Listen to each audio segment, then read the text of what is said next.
नमस्कार, स्वागत है आपका। शुरुआत करते हैं बड़ी खबर के साथ जो दिल्ली से है। उत्तराखंड सरकार और एक पत्रकार के केस में राज्य सरकार ने सुप्रीम कोर्ट में अपनी अर्जी वापस ले ली है।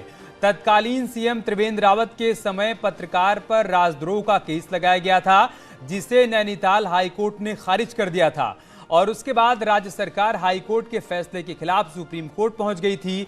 लेकिन अब सुप्रीम कोर्ट में राज्य सरकार ने अपनी एसएलपी वापस लेने का आग्रह किया है और कहा है कि वो राजद्रोह का केस नहीं चलाना चाहते हैं। साथ ही नैनीताल हाईकोर्ट ने त्रिवेंद्र रावत के खिलाफ जो सीबीआई जांच के आदेश दिए थे, तो अब राज्य सरकार ने सीबीआई जांच का विरोध नहीं करने का भी फैसला किया है और सीबीआई जांच के खिलाफ याचिका को भी वापस लेने का आग्रह किया गया है। 2018 में पत्रकार पर उत्तराखंड की तत्कालीन त्रिवेंद्र रावत सरकार को गिराने का आरोप लगा था और इसे लेकर झारखंड में केस दर्ज किया गया था। उसके बाद झारखंड पुलिस ने उमेश कुमार को गिरफ्तार भी किया था। उस मामले में अब कह सकते हैं कि जब नैनीताल हाईकोर्ट ने राजद्रोह के मुकदमे को रद्द कर दिया और साथ ही साथ त्रिवेंद्र रावत के खिलाफ सीबीआई जांच का आदेश दिया, उसे राज्य सरकार ने सुप्रीम कोर्ट में चुनौती दी थी। लेकिन फिलहाल बड़ा अपडेट, बड़ी जानकारी यही है कि सरकार ने अपनी एसएलपी वापस ले ली है। एक तो ये कि नैनीताल हाईकोर्ट के फैसले को सरकार ने चुनौती नहीं दी है। दूसरी बात ये कि त्रिवेंद्र रावत के खिलाफ सीबीआई जांच का रास्ता भी एक प्रकार से यहां से साफ हो जाता है। हमारे सहयोगी सुशील इस वक्त हमारे साथ जुड़ चुके हैं। सुशील, विस्तार से समझाइए इस फैसले के बारे में, सरकार के इस कदम के बारे में। जी देखिए, साफ तौर से उत्तराखंड सरकार की तरफ से फिलहाल एक बड़ा जो फैसला लिया गया है, उस फैसले में साफ तौर से एक अर्जी दाखिल की गई है उत्तराखंड सरकार की तरफ से और नैनीताल हाईकोर्ट के उस आदेश पर अपनी अर्जी को वापस लेने का आग्रह किया गया है अमित, जिसमें उन्होंने नैनीताल हाईकोर्ट के आदेश पर, जिसमें त्रिवेंद्र सिंह रावत उस समय के वो मुख्यमंत्री थे, उनके खिलाफ सीबीआई जांच के आदेश दिए गए थे। फिलहाल उस पर रोक लगाने के लिए उत्तराखंड सरकार सुप्रीम कोर्ट पहुंची थी। हालांकि सुप्रीम कोर्ट ने इस पूरे मामले पर सुनवाई करते हुए उत्तराखंड के नैनीताल बेंच के आदेश पर फिलहाल रोक लगा दी थी। लेकिन अब उत्तराखंड सरकार की तरफ से अर्जी दाखिल करके ये मांग की गई है कि वो फिलहाल इस केस में अपनी जो अर्जी जो एज अ स्टेट के आधार पर उन्होंने दाखिल की थी, उसको विड्रॉ करना चाहते हैं, यानी कि वो अपनी अर्जी वापस लेना चाहते हैं। अगर इस पूरे मामले में कोर्ट उनकी इस अर्जी पर मान जाता है, यानी कि तैयार हो जाता है, तो हो सकता है कि आने वाले दिनों में त्रिवेंद्र सिंह रावत की मुश्किलें बढ़ जाएं, क्योंकि सीबीआई के जांच के रास्ते को लेकर अब त्रिवेंद्र सिंह रावत को खुद अपील करना पड़ेगा और अपना मुकदमा स्वयं लड़ना पड़ेगा, क्योंकि उस समय उत्तराखंड सरकार यहां सुप्रीम कोर्ट में पहुंची थी। और अगर अब उत्तराखंड सरकार अपने कंसर्न को वापस ले रही है, यानी कि अपनी उस चुनौती वाली अर्जी को वापस ले रही है, तो ये तय है कि आने वाले दिनों में त्रिवेंद्र सिंह रावत की मुश्किलें बढ़ सकती हैं। ठीक है, साल 2018 का मामला क्या है सुशील, जिस मामले में सरकार ने उस पत्रकार पर राजद्रोह का मुकदमा तय किया था? जी देखिए, उस समय का मामला साफ तौर से ये था कि एक पत्रकार थे जिनकी तरफ से एक गंभीर आरोप त्रिवेंद्र सिंह रावत पर लगाया गया था और ये कहा गया था कि जब वो झारखंड के प्रभारी थे तो उन्होंने कुछ पैसे की लेन देनी की थी और उसके बाद उस पैसे को उन्होंने न केवल अपने अकाउंट में लिया था, बल्कि अपना निजी फायदा भी उससे पहुंचाया गया था। उस समय वो बीजेपी में पार्टी के प्रभारी थे। बहरहाल इस पूरे मामले में जब मामला कोर्ट पहुंचा तो राज्य सरकार की तरफ से उन पत्रकार पर राजद्रोह का केस लगाया गया, साथ ही साथ गैंगस्टर एक्ट भी लगाया गया, जिसके बाद मामला हाईकोर्ट पहुंचा। जब ये मामला हाईकोर्ट में पहुंचा तो उस समय मामले में तमाम दलीलें रखी गई। हालांकि दलीलों के दौरान हाईकोर्ट को ये लगा कि जो आरोप फिलहाल उस समय तत्कालीन मुख्यमंत्री पर लगाए जा रहे थे, यानी कि त्रिवेंद्र सिंह रावत पर जो आरोप लगाए गए हैं, उन आरोपों में सच्चाई को जानने के लिए सीबीआई जांच के आदेश दिए गए थे।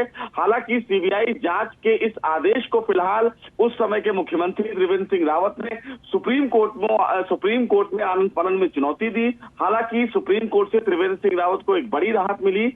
सुप्रीम कोर्ट ने फिलहाल उत्तराखंड सरकार की उस अर्जी पर सुनवाई करते हुए हाईकोर्ट के आदेश पर रोक लगा दी थी, यानी कि सीबीआई की जांच पर रोक लगा दी थी। लेकिन अब उत्तराखंड सरकार के द्वारा अगर उस अर्जी को वापस लिया जाता है तो कहीं ना कहीं ये माना जा सकता है कि भविष्य में त्रिवेंद्र सिंह रावत की मुश्किलें बढ़ सकती हैं।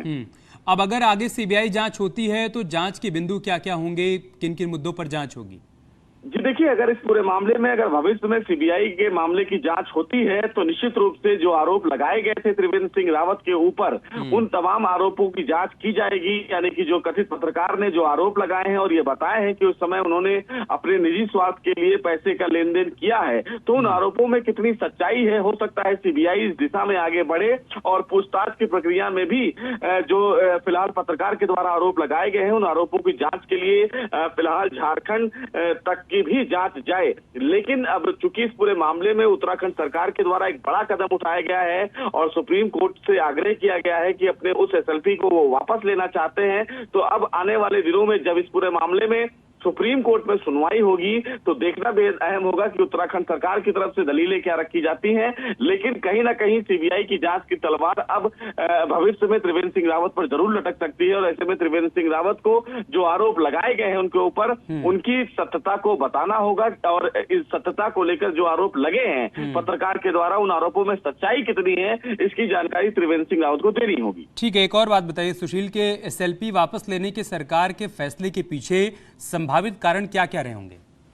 जी देखिए, साफ तौर से जो आरोप लगाए गए हैं उन आरोपों के पीछे कहीं ना कहीं जब मुख्यमंत्री के पद पर त्रिवेंद्र सिंह रावत थे उस समय फिलहाल ये कहीं ना कहीं राज्य सरकार का कार्यक्षेत्र होता है कि राज्य सरकार मुख्यमंत्री के बिहाफ पर स्टेट अपील में आती है। हालांकि बहुत सारे ऐसे मामले भी देखे गए हैं जिसमें फिलहाल मुख्यमंत्री खुद भी अपील करते हैं, तो ऐसे में भी फिलहाल उत्तराखंड मामले में भी त्रिवेंद्र सिंह रावत की तरफ से जब उत्तराखंड सरकार कोर्ट पहुंची है तो ऐसे में अब अगर उत्तराखंड सरकार के द्वारा इस पूरे मामले में अपनी जो अपील है वो वापस ली जाती है तो उसके पीछे की वजह यह है कि अब फिलहाल त्रिवेंद्र सिंह रावत फिलहाल संवैधानिक पद पर नहीं है और वो फिलहाल एक प्राइवेट पर्सन है। ऐसे में अब उत्तराखंड सरकार के द्वारा इस केस को और लंबा लेकर चलने का कोई कारण नहीं बनता है, क्योंकि अगर वो किसी संवैधानिक पद पर बैठे होते तो जरूर उत्तराखंड सरकार इस केस को लेकर आगे बढ़ती। क्योंकि अब त्रिवेंद्र सिंह रावत मुख्यमंत्री नहीं है तो राज्य सरकार का इस केस में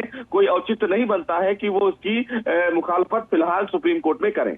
बहुत शुक्रिया सुशील आपका हमारे साथ जुड़ने के लिए और विस्तार से पूरी जानकारी हम तक पहुंचाने के लिए। एक और बड़ी खबर दिल्ली से, स्मार्ट सिटी के कामों पर सवाल उठाने वाले बयान के बाद त्रिवेंद्र सिंह रावत को दिल्ली बुलाया गया और दिल्ली पहुंचकर त्रिवेंद्र सिंह रावत ने दिल्ली में जेपी नड्डा से मुलाकात की। नड्डा के घर पर यह मुलाकात हुई और काफी देर तक दोनों के बीच बातचीत हुई। इससे पहले कल महेंद्र भट्ट ने बीजेपी के राष्ट्रीय महामंत्री बीएल संतोष से मुलाकात की थी और अब त्रिवेंद्र रावत ने जेपी नड्डा से मुलाकात की है। त्रिवेंद्र सिंह रावत और तीरथ सिंह रावत के बयानों से बीजेपी खासी मुश्किल में दिखाई पड़ रही है। दोनों ही पूर्व मुख्यमंत्रियों ने पार्टी लाइन से अलग जाकर बयान दिया था, जिसके बाद अब महेंद्र भट्ट दिल्ली से ही मैनेजमेंट में जुटे हुए हैं। दोनों ही पूर्व सीएम से महेंद्र भट्ट ने फोन पर बात भी की है और वहीं दिल्ली में तीरथ सिंह रावत से महेंद्र भट्ट ने मुलाकात की है। आपको बता दें कि तीरथ सिंह रावत ने राज्य में कमीशनबाजी हावी होने की बात कही थी, तो वहीं त्रिवेंद्र सिंह रावत ने देहरादून में स्मार्ट सिटी के कामों पर सवाल खड़े किए थे।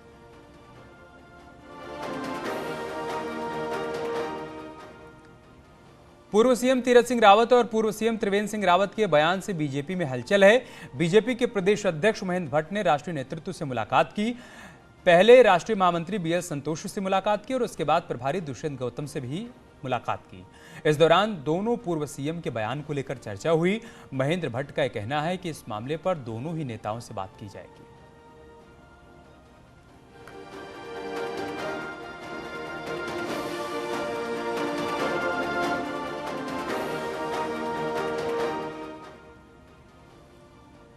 उत्तराखंड के बॉर्डर गांव को अब पहला गांव मानकर डेवलप किया जाएगा और गांव पर सरकार का खासा फोकस भी होगा। गुरुवार को मुख्यमंत्री पुष्कर सिंह धामी ने पंचायती राज विभाग की मीटिंग की और कई अहम निर्देश भी दिए। हर गांव में सफाई के लिए पर्यावरण मित्र तैनात किए जाएंगे। मुख्यमंत्री पर्यावरण मित्र योजना की शुरुआत की जाएगी। मुख्यमंत्री चौपाल नाम से गांव में चौपाल लगाई जाएगी, जिसमें मुख्यमंत्री भी शामिल होंगे और चौपाल के बाद रात्रि विश्राम गांव में ही करेंगे। किसी एक गांव में राज्य कैबिनेट की बैठक भी होगी और इस कैबिनेट मीटिंग में गांव से ही जुड़े मुद्दे लाए जाएंगे। मुख्यमंत्री ने कहा कि हर गांव में पानी, बिजली, सड़क जैसी मूलभूत सुविधाओं का विकास किया जाएगा। वहीं हर गांव का स्थापना दिवस मनाया जाएगा और इसके लिए गांव के लोग किसी भी खास मौके पर स्थापना दिवस मना सकते हैं।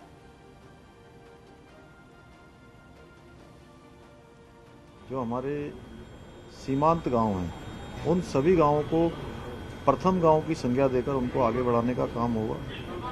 सारे ग्राम हमारे आदर्श स्थिति में आए। उसमें सड़क है, पानी है, बिजली है, आवास है, स्वच्छता है, इन सभी पर विशेष रूप से हम फोकस करेंगे, क्योंकि गांव में माननीय प्रधानमंत्री जी की पहल के अनुसार गांव का एक फाउंडेशन डे मनाया जाएगा। उत्तराखंड के मुख्यमंत्री पुष्कर सिंह धामी की मानवीयता सामने आई जब उन्होंने अपनी फ्लीट रुकवाकर सड़क हादसे में चोटिल हुए 2 युवकों का हाल जाना और साथ ही दोनों घायलों को अपनी पायलट कार से हॉस्पिटल पहुंचवाया। दरअसल देहरादून में सीएम धामी एक कार्यक्रम से वापस लौट रहे थे। उसी दौरान जीएमएस रोड पर 2 स्कूटी सवार लड़के सड़क हादसे में चोटिल हो गए। सीएम धामी ने तुरंत अपनी गाड़ी रुकवाई और दोनों घायल युवकों के पास जाकर उनका हाल पूछा, जिसके बाद उन्होंने अपनी फ्लीट की गाड़ी से घायलों को हॉस्पिटल पहुंचवाया।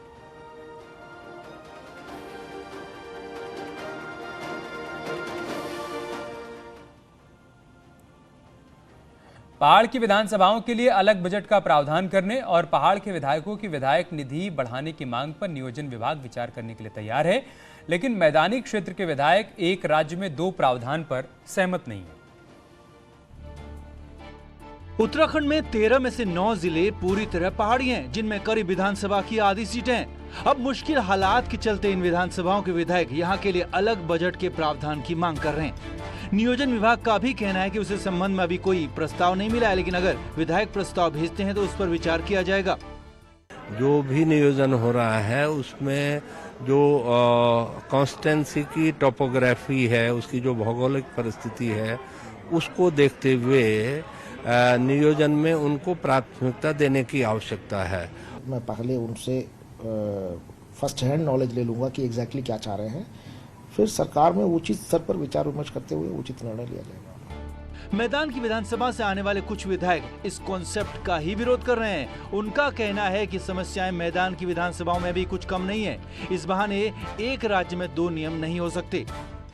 दुर्गम क्षेत्र क्या ऊपर पहाड़ में ही है, प्लेन में भी है। मेरी विधानसभा खुद, उसमें 8 थाने लगते हैं, 6 विधानसभाएं टच हैं, 1 यूपी बॉर्डर टच है, और ऐसी विधानसभा है ऊपर तो आपको काम भी मिल जाएगा। ज्वालापुर विधानसभा में तो आज भी काम नहीं हुआ है।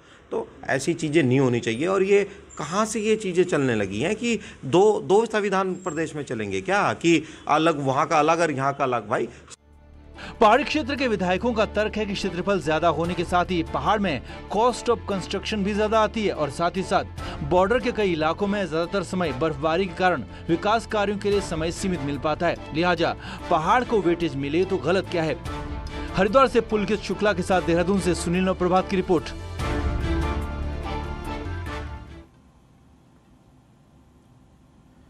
इधर ज्योतिषपीठ के शंकराचार्य अविमुक्तेश्वरानंद ने कहा है कि भारत में रहने वाले मुसलमानों को पाकिस्तान चले जाना चाहिए।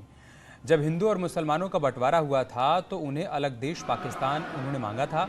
अब इस आधार पर उन्हें पाकिस्तान चले जाना चाहिए। और बंटवारा जब स्वीकार किया गया तो सब मुसलमानों को पाकिस्तान में होना चाहिए और सब हिंदुओं को हिंदुस्तान में होना चाहिए, यही नियम था। लेकिन वो नहीं हो पाया। 75 साल बीत गए। तो हमारा ये कहना है कि जिस उद्देश्य के लिए यह बंटवारा हुआ था वो पूरा नहीं हुआ। 75 साल बीत गए। इसलिए एक काम करिए, या तो सारे मुसलमान पाकिस्तान चले जाएं जैसा कि निश्चय हुआ था, और या तो ये विभाजन की जो रेखा है। मुख्यमंत्री पुष्कर सिंह धामी के खटीमा पहुंचने पर स्थानीय लोगों ने सीएम का स्वागत किया। सीएम धामी ने कहा कि उत्तराखंड देवभूमि है, उनकी सरकार धर्मांतरण कानून को लेकर कड़े कानून ला रही है। वहीं 18 नवंबर को सीएम अपने विधानसभा चंपावत के टनकपुर दौरे पर हैं। सुबह 9 बजे नेचुरोपैथी योग कार्यक्रम, उसके बाद 11:40 पर में शारदा घाट में निर्माण कार्यों का निरीक्षण और फिर दोपहर 12 से 1 बजे के बीच सीएम कैंप कार्यालय में टनकपुर में मौजूद रहेंगे। सीएम धामी मुख्य सेवक आपके द्वार कार्यक्रम के तहत क्षेत्र के लोगों की समस्याओं को सुनेंगे और उसका समाधान करने की कोशिश करेंगे।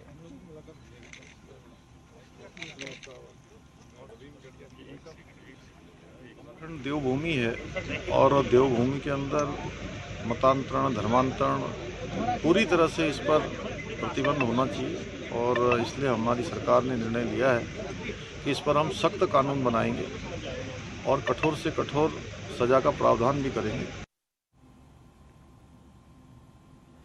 हल्द्वानी का एक घर इन दिनों रहस्यमय बना हुआ है, क्योंकि घर में आग लगने की अजीबोगरीब घटनाएं हो रही हैं। हालात ऐसे हो गए हैं कि घर के लोग पानी की बाल्टियां भरकर सो रहे हैं।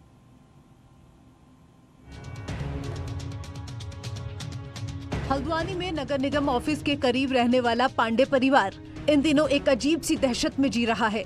पिछले एक हफ्ते से घर में कहीं भी कभी भी अचानक आग लग जाती है। कभी घर की बंद अलमारी में आग लगने लगती है तो कभी जिस बिस्तर पर इंसान लेटा हुआ है वहीं से धुआं उठने लगता है। यह है कि सामने सामने आग जल जा रही है। मैं यहाँ बैठी हूँ, हम दो बात कर रहे हैं, सामने सोफा जल गया। उसको बुझाया तो पता चला ऊपर जल गया। ऊपर बुझाने आए तो पता चला नीचे आग लग गई। हर चीज सामने सामने जल जा रही है, पता कुछ नहीं चल रहा है। पिछले एक हफ्ते में इस घर में एक के बाद एक 11 बार आग लग चुकी है। शुरुआत में पांडे परिवार को लगा कि कहीं अर्थिंग की वजह से मकान में आग तो नहीं लग रही, जिसके बाद मकान में बिजली विभाग ने अर्थिंग का भी काम कर दिया। यहाँ तक कि पुराने बिजली के कनेक्शन तक को काट दिया। लेकिन इसके बावजूद कभी बंद कूलर में आग लग रही है तो कभी आंगन में सूखने वाले कपड़ों में आग लग जाती है। ये सब देखकर पड़ोसी भी हैरान है। तो ये कर रहे हैं, अभी जैसे आइडियल वाले आए, उन्होंने कहा आपके वहाँ अर्थिंग नहीं है, उस वजह से होता हो तो हम मकान की अर्थिंग करा रहे हैं। और आज नीचे जैसे पोर्शन की अर्थिंग कराई थी, उसके बावजूद एक तार में मैक्सी लटकी थी मदर की सुखाने के लिए, उसमें आग लग गई। और ज़्यादातर केस में आग में क्या हो रहा है, जहाँ पर लग रही प्लास्टिक का इन्वॉल्वमेंट जरूर है। हम खुद स्वयं मौजूद थे यहाँ पे और कमरे के अंदर कोई नहीं था। कुछ मैंने इनके बेड भी, सोफे भी मैंने किनारे कर दिए थे। जब हम लोग नीचे चले गए तो सोफे हमने किनारे कर दिए थे, तो वो सोफे में भी आग लग चुकी। पांडे परिवार को समझ नहीं आ रहा कि आखिर उनके घर में ये क्या हो रहा है। हालात ऐसे हैं कि पूरे परिवार ने मकान को खाली कर दिया है।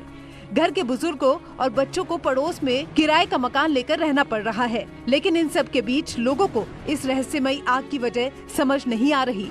हल्द्वानी से न्यूज़ 18 के लिए शैलेंद्र नेगी की रिपोर्ट।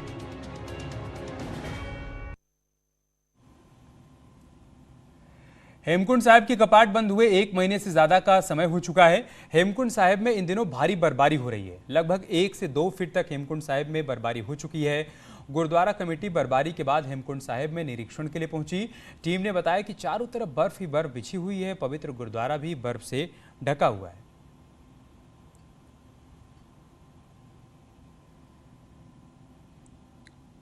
और चलिए तेज रफ्तार के साथ देखते हैं पहाड़ की 10 बड़ी खबरें।